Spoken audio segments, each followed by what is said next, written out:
I've changed. Yes, Torvald, I've changed. Why? It's so late. It's not that late. Nora, my dear. Sit down, Torvald. What? Sit down. You and I have a lot to talk about. I don't understand. No, that's just it. You don't understand me. And I never understood you until this evening. No, you're not to interrupt me. Just listen to what I have to say.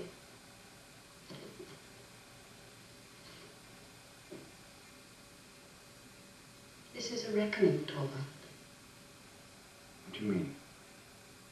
Doesn't anything strike you about the way we're sitting here now? No? What? We've been married 8 years. Don't you think it's significant that this is the first time that you and I, as husband and wife, have ever sat down to have a serious talk? What do you mean, serious? 8 whole years. No longer than that, from the time we first knew each other, we've never exchanged one serious word on a serious subject. Do you think I should have continually bothered you with all sorts of problems which you couldn't possibly have? I'm not talking about your problems. I'm saying that we have never sat down and talked and tried to get to the bottom of anything together. My dear Nora, what good do you think it would have done you if we did? That's just it. You never understood me. I've been treated most unjustly, Torvald. First by father and then by you. What do you mean? Both of us have loved you more than anyone else in the world. You never loved me. You just enjoyed being in love with me. Oh, what is all this? Oh, it's true, Torvald. When I lived at home with father, he fed me all his opinions until in the end I held the same opinions. I kept quiet about it because I knew he wouldn't have liked it. He used to call me his doll child, and he played with me just as I played with my dolls. And when I moved into your house... Well, that's no way to describe our marriage. All right, when father handed me over to you, you arranged everything according to your taste. And I adapted the same taste. Perhaps I just pretended to. I really don't know. Probably a mixture of both, sometimes one, sometimes the other. Looking back on it, I feel as if I have been living a beggar's life from hand to mouth. I made my living doing tricks for you, Torvald, and that's what you wanted.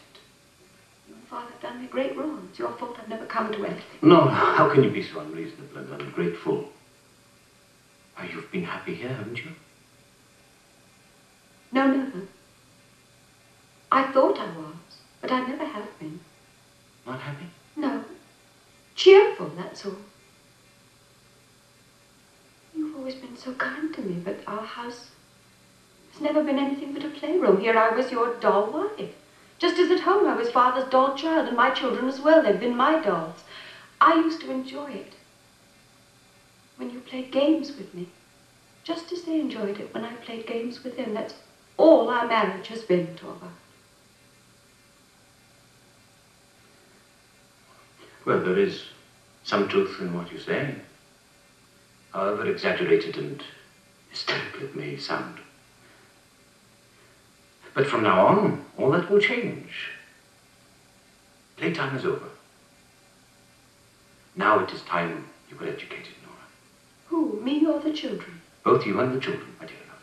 Oh, you're not the man to teach me to be the right sort of wife for you. How can you say that? That's for me. What makes me qualified to bring up children? Oh, Nora. You said it yourself just now. You said you couldn't take the risk. Oh, that was in the heat of the moment. You mustn't make any notice of that. No, you are absolutely right. I'm not qualified. There's something else I have to do first. I have to educate myself. And you're not the man to help me with that. I have to do it by myself.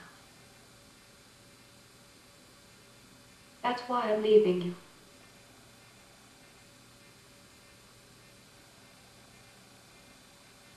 What did you say?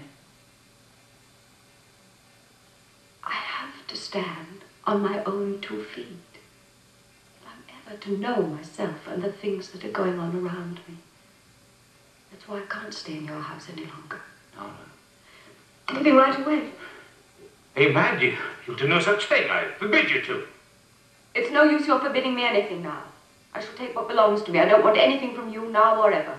This is madness. So go back home tomorrow I mean, back to my old home. It'll be easy for me to find something to do there. You can't abandon your home, your husband, and your children. Have you thought what people will say? I can't go worrying about that. All I know is it's something I have to do. This is outrageous. It's going back on your most sacred duties.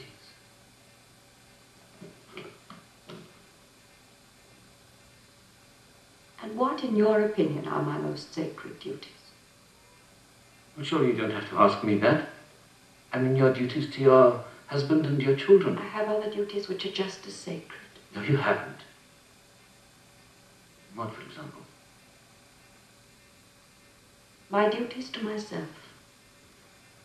Before anything else, you're a mother and a wife. I don't believe that anymore. I believe that before anything else, I am a human being, just as much of one as you are. Or at least that I must try to make myself into one. Oh, I know most people would agree with you, Torvald, and you'll be backed up by all sorts of books, but well, what most people say and what you'll find in books just doesn't satisfy me anymore. I want to find things out for myself and make my own decisions. You don't seem to understand your position in your own house. There's an infallible guide in this sort of situation, you know. It's your religion. What about that? Torvald, I don't really know what religion is.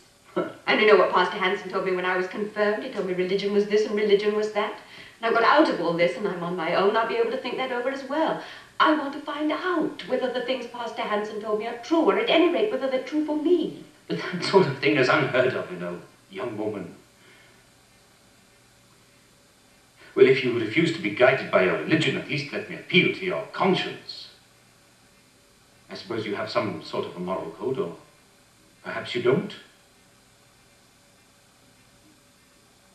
It's not an easy question to answer. I don't really know. Find it all quite bewildering. The only thing I do know is that my opinions about these things are quite different from yours. I've also found out that the law is different from what I thought, but what I cannot accept is that the law is right. That a woman isn't allowed to spare her dying father or save her husband's life. I won't accept that. Don't be so childish. You don't seem to understand the first thing about the society you're living in. No, I don't. That's why I want to make myself part of it. I want to find out which of us is right, society or me. No, I think you must be ill, feverish. You seem to have lost your senses. I have never felt as convinced and as lucid as I do tonight. You are convinced and lucid, and yet you're abandoning your husband and children. Yes, that's right.